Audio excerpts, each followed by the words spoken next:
Hobbies. We all have them, or at least think about having them. They provide stress relief, creative expression, community, and a way to decompress from our daily routines. While some think of hobbies as a way to kill time or a way to keep busy, others take it to the extreme, becoming masters of their craft, motivated solely by passion. This is their story.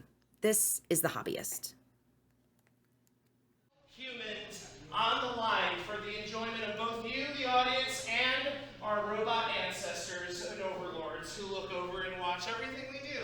And they're going to be assigning us laughter points. If we reach 5,000 laughter points, we don't die! Yeah! And we got a stack cast. Laura, Kyle, Jesse, Kate,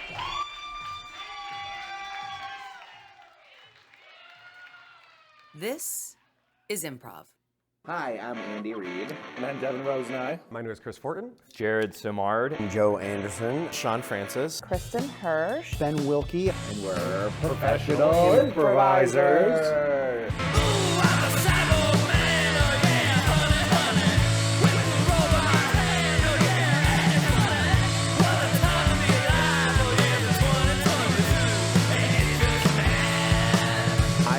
I have been in the Detroit improv scene for about 8 years now. I was looking for something to do outside of work, and I stepped in here and kind of never left. They couldn't get me out of the building. And I also have never left, and that was like 4 or 5 years ago. I am on the farm team at Planet Ant. I am on the launch group here at Go Comedy called The Bureau. I am a regular performer at the Comedy Project. I do something that most people, it's their worst nightmare, and I do it for fun. I'm the events manager at the Comedy Project and the programming manager.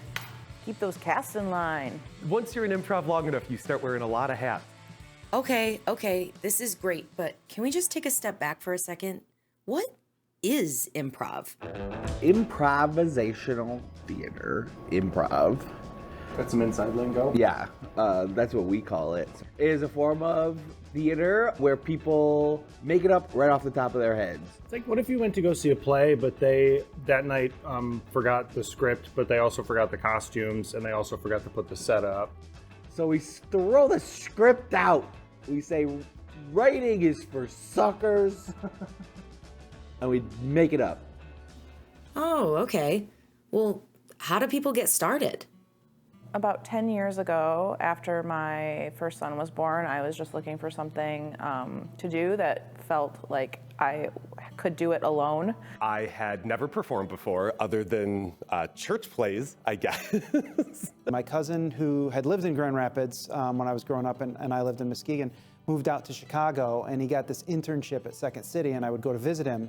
I remember walking into that place and it feeling like what I thought people must feel like when they walk into church. I think I just wanted to do comedy, and I had no idea how to dip my foot into it at all. I remember having a conversation. I was like, I feel like I'm funny, but I feel like a lot of times I'm funny like just like in the moment. And she's like, oh, like improv, and I was like, what's that?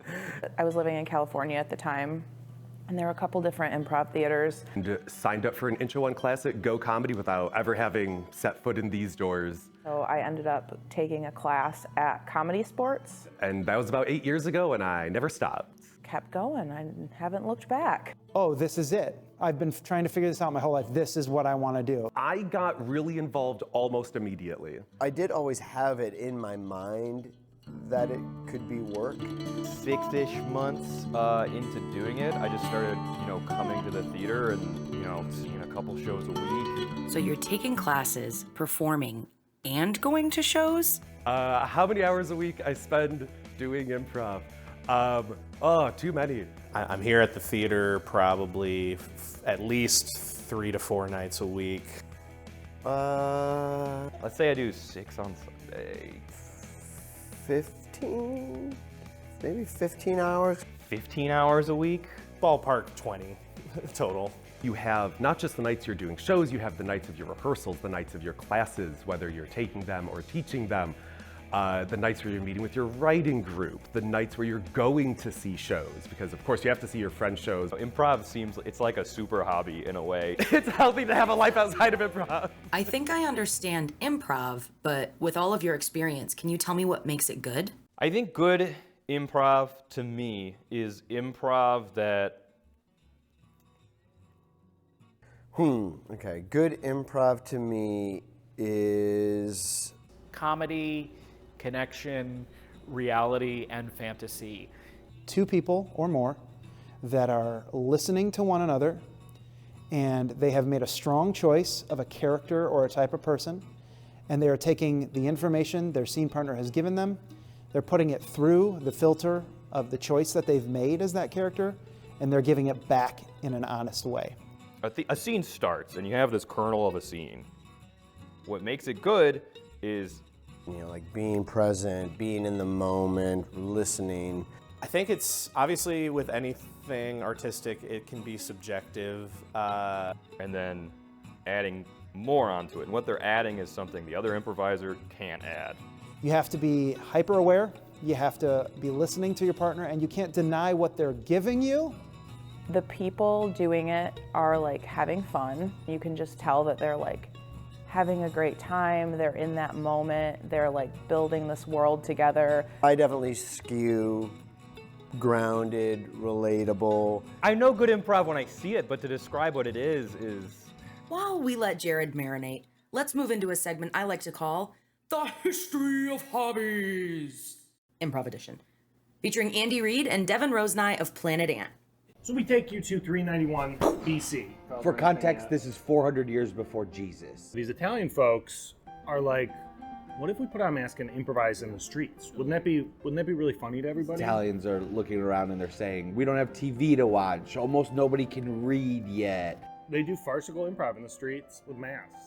And everyone goes nuts. All these Italians are going freaking hog wild. Oh my God, there's something for me to look at. It's so funny. Everyone's got masks on and they're doing behavior. Life is so boring on a micro level right now. I can finally talk about something because these people are pretending in masks in the streets. Playwrights and directors like develop these stock characters that they kind of use that they can return to. These are the ones that are working. These guys, they got Dawsonus, the humpback crafty cheat. And he's walking around being like, oh, my back is so lumpy, and I'm cheating everybody out of everything. But in a crafty way.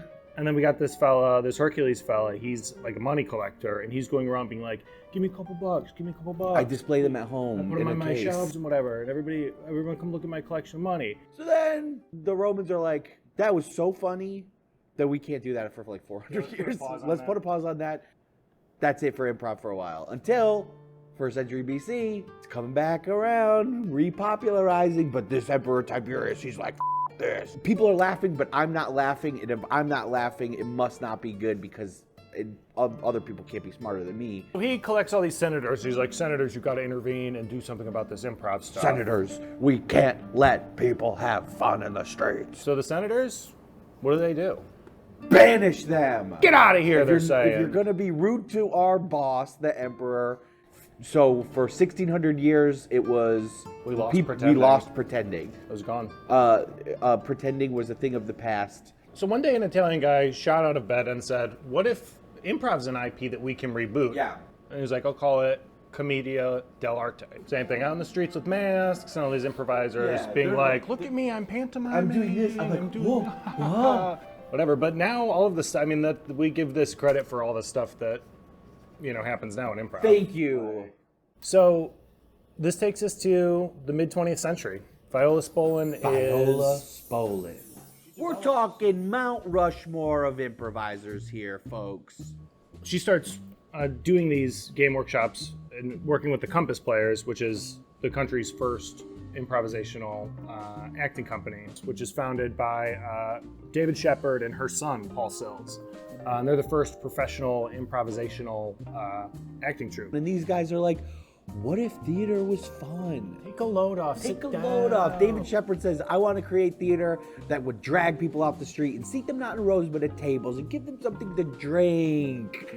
take a load off. Everybody's so serious about in theater right now. And that takes us right into 1959. After the end of the Compass Players, Paul Sills and some friends founded a little theater called Second City. And shortly after that, they started their first training center. So they're now teaching performers and artists some of these techniques that they had developed.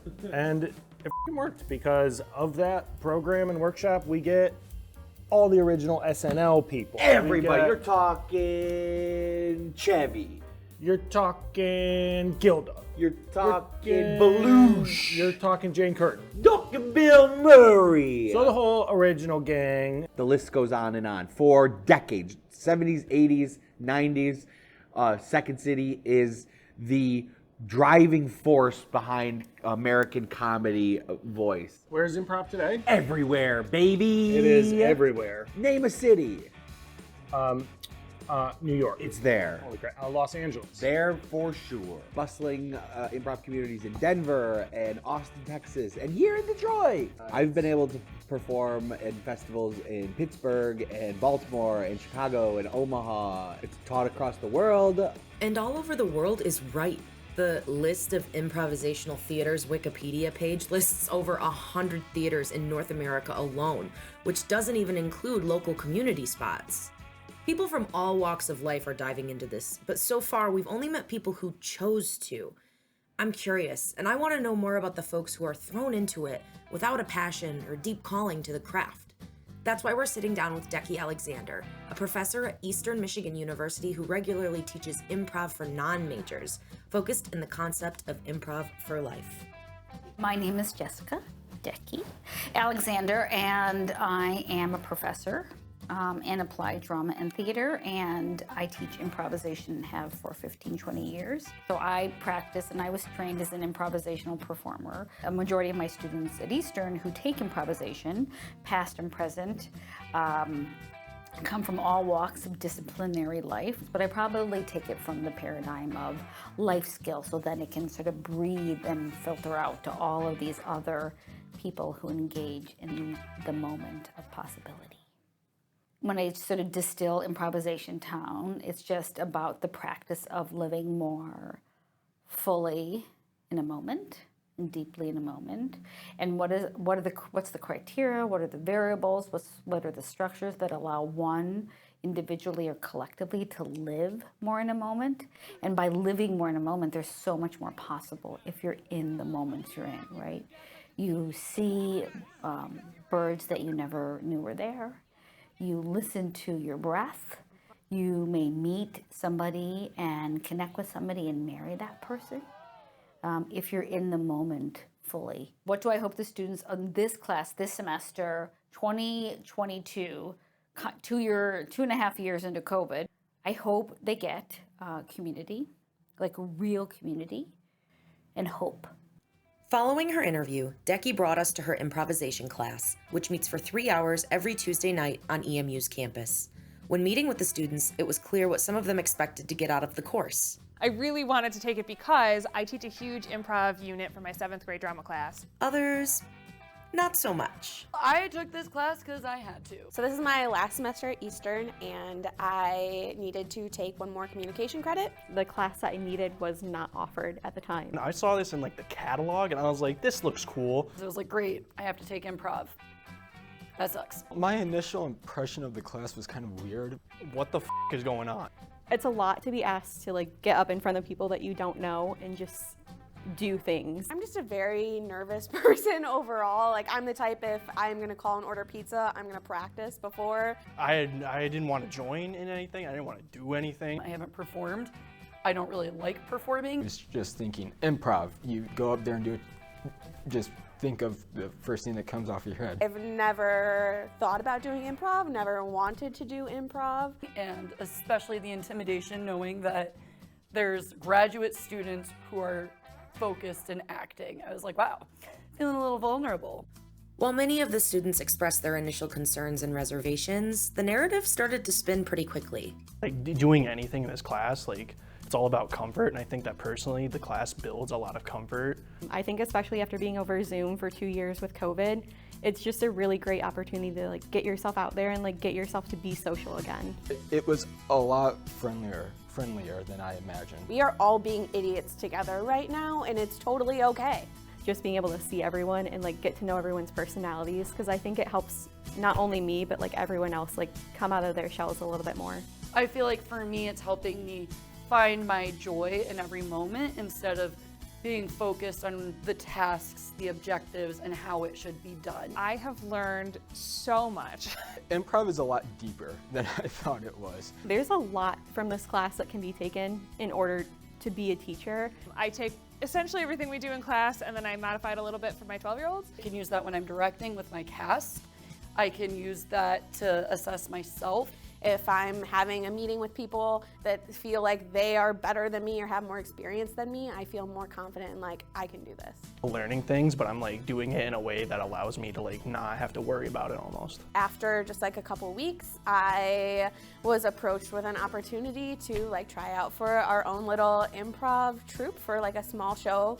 And what really led me to actually like even trying in the first place was that it was for kids, and that's so up my alley. I never thought I'd do anything like that, and it has pushed me so far out of my comfort zone. I've met people that I love and like can't wait to spend more time with. I don't have a social circle outside of improv.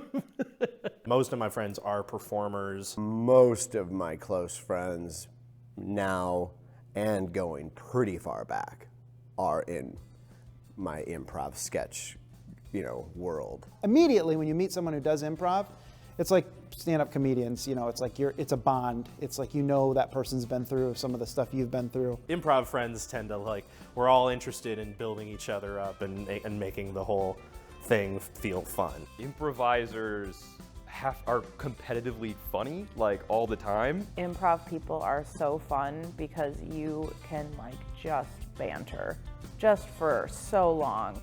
When I hang out with other groups of friends, no one's trying, hey, that's funny, let me make it funnier. People tend to drive a bit as far as it can possibly go, and that's really fun, and I like that a lot, and that's a great part of the community. In the world of improv, there are a couple of different ways you can make it on stage. First is through a resident house team, typically cast by a standing theater such as Planet Ann or Go Comedy in Detroit. Folks audition in hopes of joining a wonderfully diverse range of improvisers. Only a couple times been in the situation where I didn't already know the people involved in a group. Figuring out your form and your art together, you're figuring out each other. So you have to understand how they play, they have to understand how you play. And part of that is okay, well, how do you behave? How do I behave? How do our behaviors interact? Many opt to form groups within their close friends or class circles, where they march to the beat of their own drum and function off of their own agenda. Today, we're chatting with two Michigan-based troupes to discuss what it means to operate independently in this creative outlet. Hi, I'm Biko. I'm Selwan. Ezra. I'm Evan. I am Jake, and we are Tiny Breakfast. I'm Josh Heller. And I'm Sean McGinnity. And we are Plant Parenthood. That's right.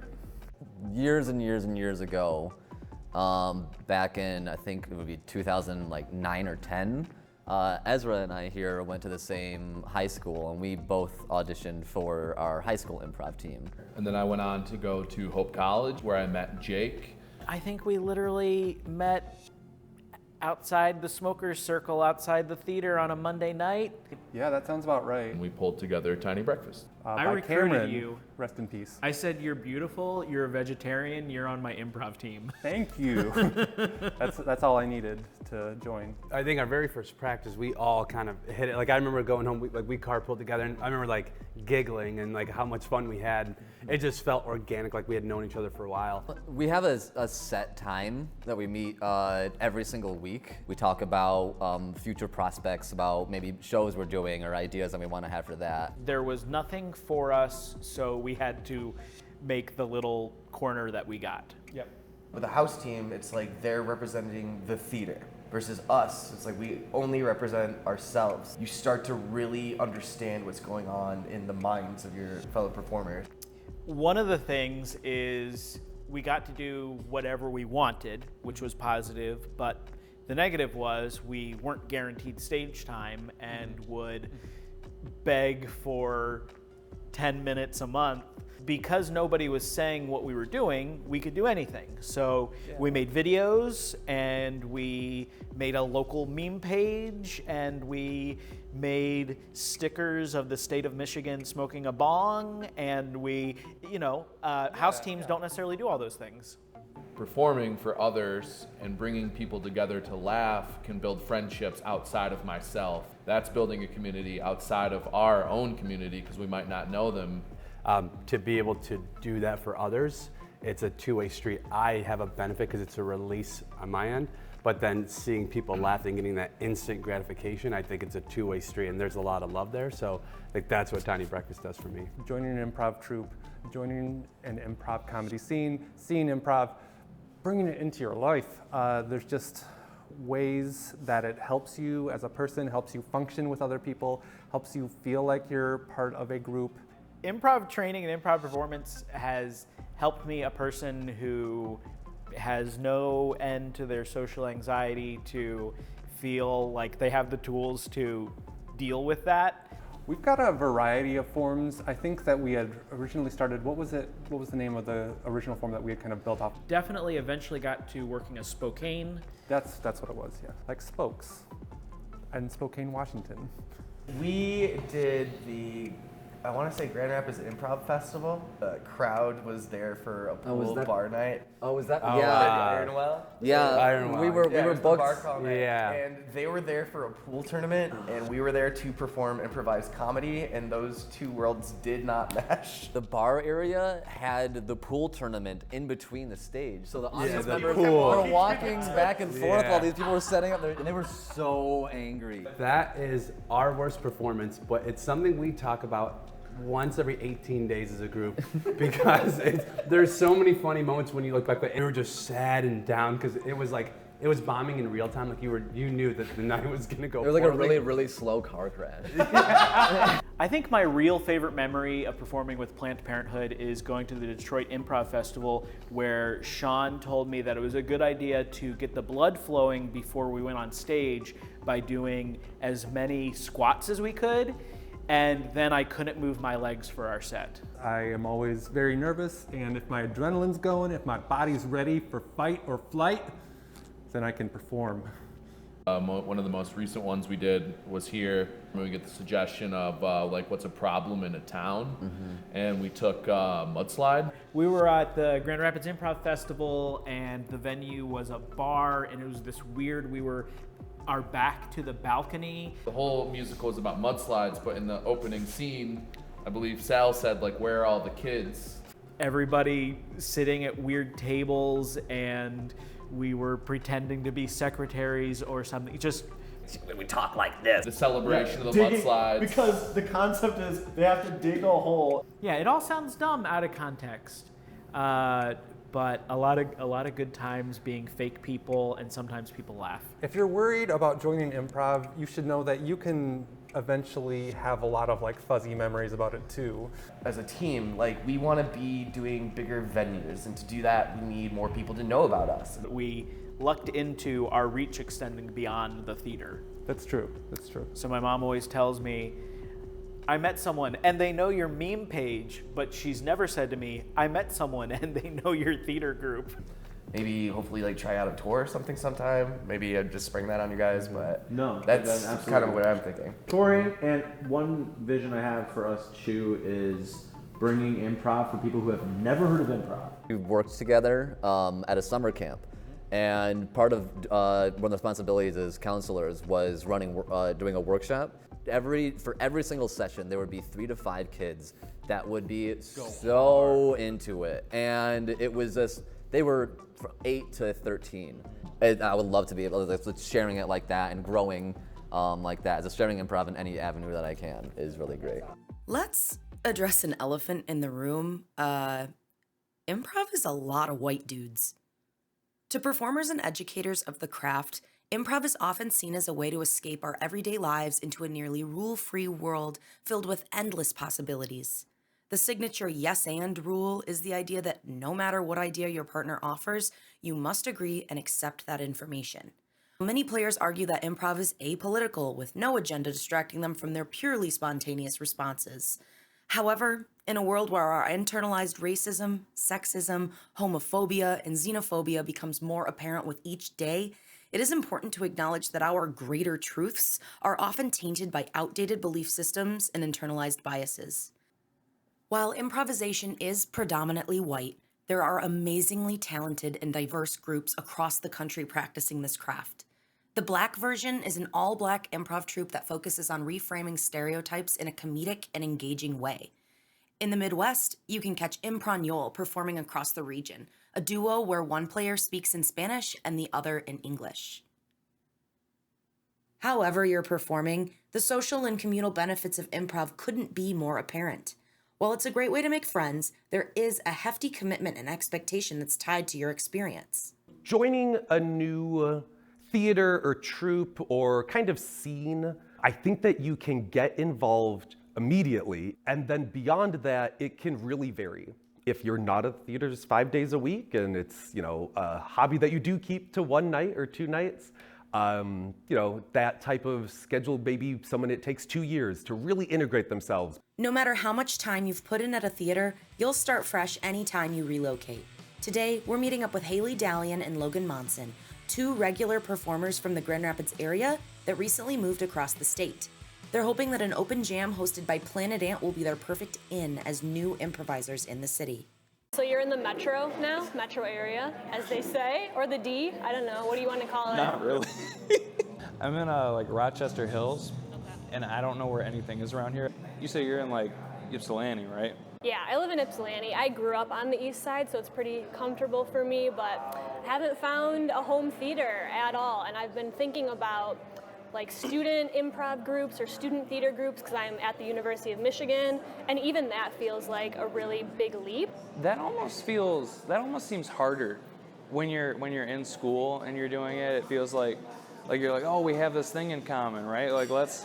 We have to get along. Right, and now I feel like an old student almost, being a grad student, and so that's another barrier of finding your place in a community and in a group on top of improv feeling like this insiders club. With improv, more than anything else, you're not gonna, a lot of performing, you'll find a connection with people and it's really cool. With improv, you need that connection. Yeah, to make a scene go successful. You're not gonna get anywhere without it. When you're in a scene with someone in improv, you're like, we have to be friends.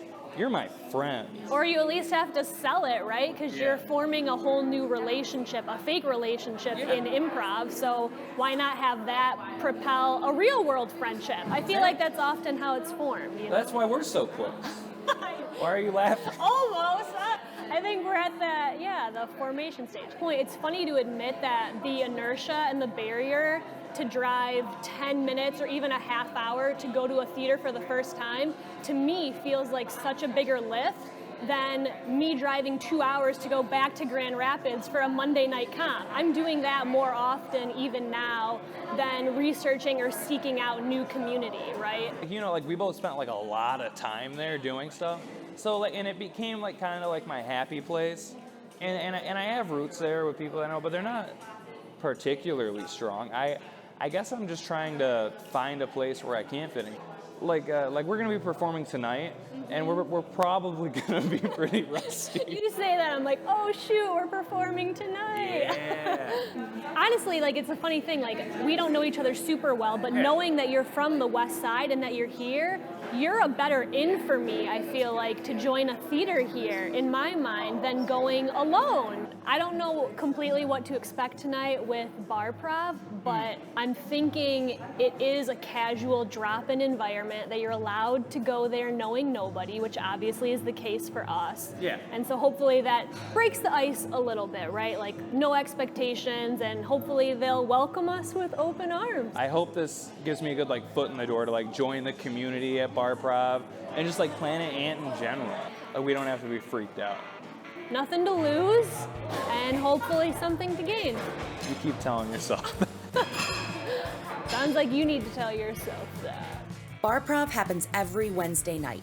Hosted by the members of the Planet Ant Farm team, it's an open jam designed to invite a crowd of mostly improvisers on stage to play. It's a low-stakes opportunity to have a beer, have some laughs, and familiarize with the local community. We bring it for the very first time? Oh! Are you performers? Yeah. Oh, improv? Yeah. Sure. Whoa. Okay. You're in the right place. So this works like an open mic. We have a sign-up sheet in the back. While Haley and Logan were very excited to be there was some hesitancy to hop on stage to play. They observed for a while before mustering up the courage to join an open play, where anyone was welcomed on stage. The two kept their distance, hanging onto the wings until Haley was given an opportunity. Michael, we have to talk. And she delivered. I'm a DARE officer, and I'm here to tell you that what you're doing is whack, just like crack, and you're on the track to go back to prison. It completely changed her energy, and not long after, it was the Hobbyist's turn to play. Here's a brief recap of what happened. I'm Haley, and this is... I'm Logan. Yeah, and we are improvisers. It's our favorite hobby. We're from Grand Rapids, sort of. Yeah, and we're here now to play with you guys. So we would love some friends to join us on stage. I'm so happy to have friends. In terms of a suggestion from the audience, the first word that comes to your mind, what is it? I didn't hear any of that. Treehouse. Did you hear treehouse? I heard raccoons. Raccoons in a treehouse. These damn vermin. What are we gonna do? Trying to ask me what I'm trying to do about these raccoons. What did I say? You can't talk to them. You can't reason with them, Carl. They're vermin. This is not the situation that we... Oh, I thought you were the raccoon. No. Should we put a treaty together? Maybe we can reason with them. Oh, The no. raccoons put their hands in the load. We don't want to hurt them, Carl. They couldn't get it hurted them. Wait, it did hurt it in them, or it didn't hurt it in them? It done did went and hurt It done didn't went and hurt it did it on them? Oh, darn. Yeah. You like your little hands, little hand paws? Sunflower seeds, and you will sign on the dotted line for the seeds. Do you have a pen? Give her a taste. Make sure she knows it's the real deal. You mean to tell me you got some sort of problem with my sunflower seed harvesting abilities? We're almost to a resolution, Carl. Please don't explode the situation. I don't do that. I don't explode. Do I even need to say it? We will divide the yard, okay? You can have that side and we'll have this side, but please don't go after the children, all right?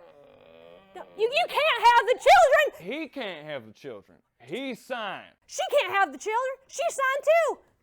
Did you sign? I wasn't paying attention. No, she signed. She got a taste and then she signed and she loved it. She can't have the children. Let me see. I thought you had the document. What the hell are you holding? I'm holding the seeds. I'm holding the collateral, Carl. When the night ended, I pulled our improv transplants aside to discuss their experience. Well, from my experience, shut up! I can do this.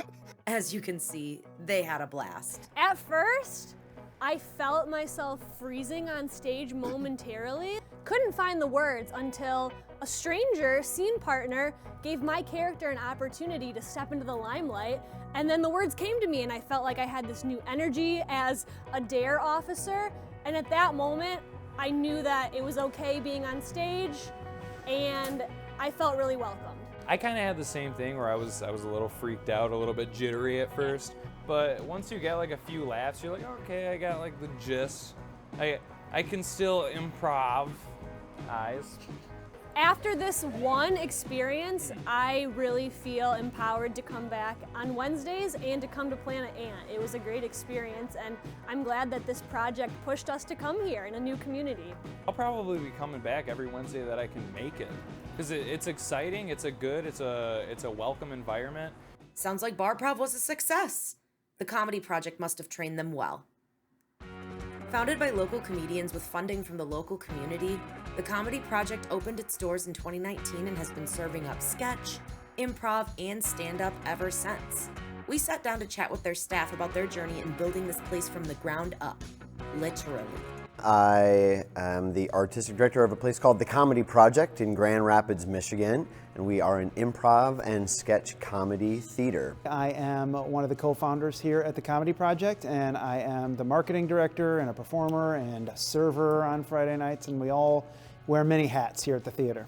So I was touring around, and I had a couple friends, one out in Portland, Oregon, and one in New York, and actually one in Austin. And they all had comedy theaters, and when I was on tour, I would get to go to them, whether it was for a festival or something, and I just, I loved it, and I was like, man, I wish Grand Rapids had something. And then Grand Rapids went through, and it continues to go through a lot of changes. And about 10 years ago, it just started seeming like, man, I think Grand Rapids could do this. I think Grand Rapids could support a place. I met Joe at a place called Spring Hill Camps in up north Michigan. He was doing some BMX counseling, and I was area director, and we just kind of met, and I was doing some fun improv for a weekend show up there, and Joe was like, oh, I do improv. We started talking about like when I was thinking about moving to Grand Rapids, doing shows together, and he was involved with Dog Story Theater at the time, so we started to do improv over there, and we had a really successful run of this show called the VIP Show on Mondays, where we'd interview like local celebrities and then redo their life on stage. And we're just like, man, if this can work on a Monday night, it can probably work every weekend all the time. So we started talking about how that might happen. We started a Kickstarter and involved everybody funny and fun that we knew to kind of be a part of it, and that was a huge support, and we raised that money like super fast. Just the community was real supportive. I mean, the comedy community in general, but the community of Grand Rapids was very supportive, which again, I think was just proof that like, yeah, Grand Rapids was ready. Grand Rapids wanted something like this. And it was just kind of a like, hey, there's not only people that want to see the shows, but there's a community here for you when you start this. So that's how we kind of, started the theater, and that's a short version of a very long story. The community got excited, like really excited. If you've ever wanted to try your hand at becoming a comedian, now's your chance. There is a brand new venue opening in Grand Rapids called The Comedy Project. Welcome back. Hey, if you're a fan of comedy shows and you've been missing that live experience, listen up. Ever wish you had a little more laughter in your life? Of course you do. You could probably use a really good laugh right about now. Amen to that. Join us this morning, Joe Anderson from The Comedy Project. You get it. It kind of boggled my mind how different it was to have a place, to have a brick and mortar place. The building I felt like had to be cooler, and the service had to be cool and good, and the shows had to be good, because we needed people to not only come to shows, but to tell other people to come to shows and to come back to shows, because we had this big chunk of money that we had to pay. So when we were building this place, like nothing was here, and so there were, really there's like about a half dozen of us, with a little bit of rotation of that's who that six would be, who did everything from drywall, electrical stuff.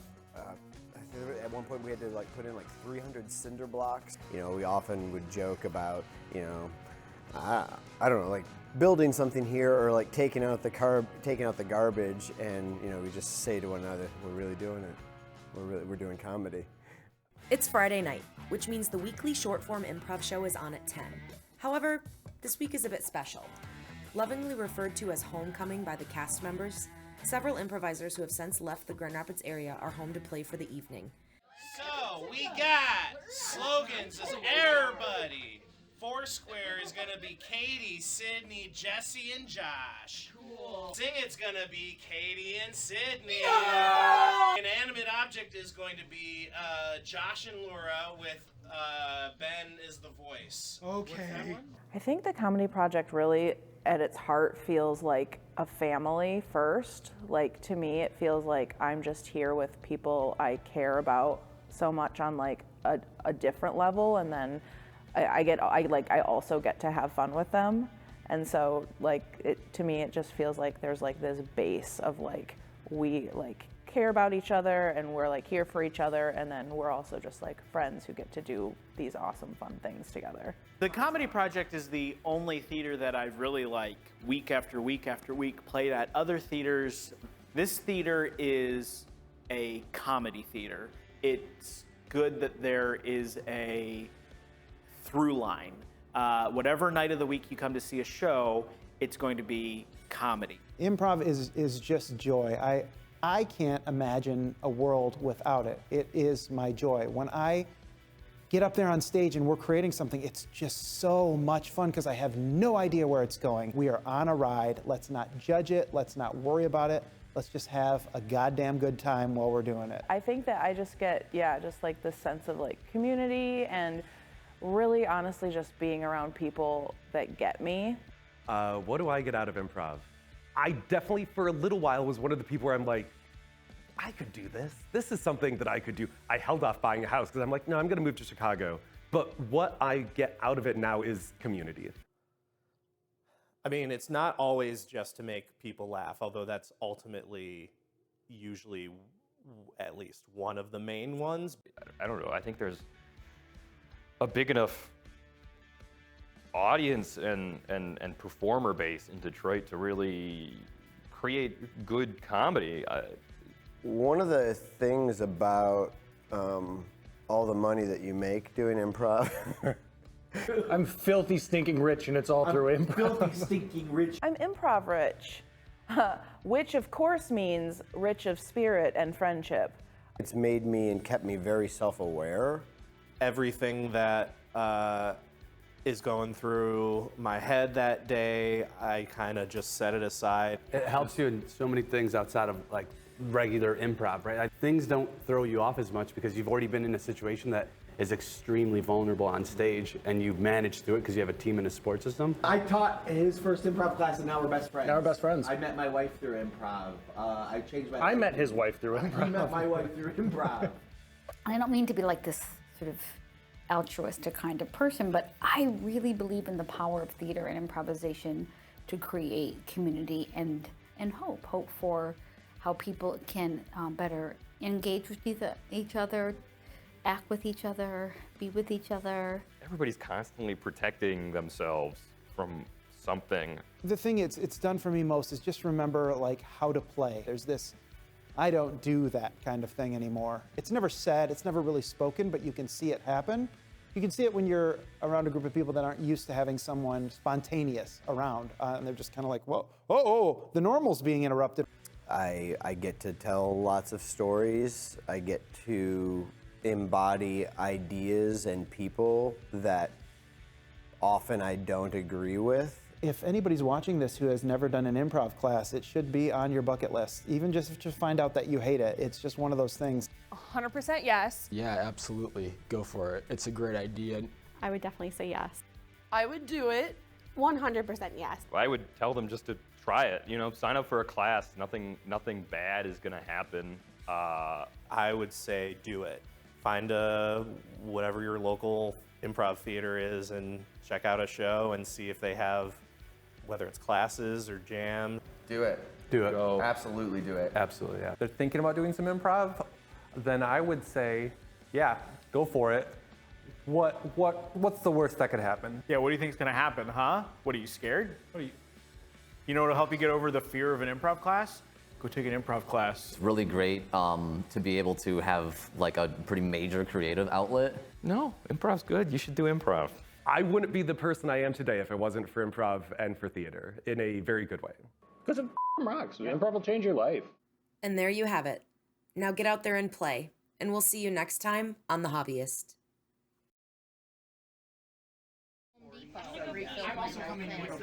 It smells like tequila. It does. For some reason, the bartenders thought this was annoying. No Rugrats, no stuff that you like to do.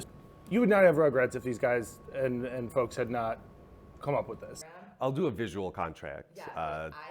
I give up my likeness in perpetuity. Sydney the Sea Witch owns my voice. Good improv is honest improv. No, that's... I don't think so. No, I don't put anything else in for me.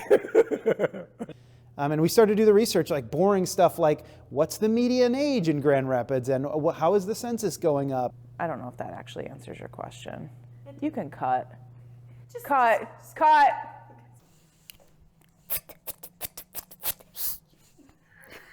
I turned Big 21 difference. in April. Do you want to come to London and get drunk with me and my dad? That's getting cut. Yeah, we're gonna talk a lot, and then 30 seconds are gonna be in the thing. So Okay. I think we don't have to worry about it. Cool. No one's going to watch this interview.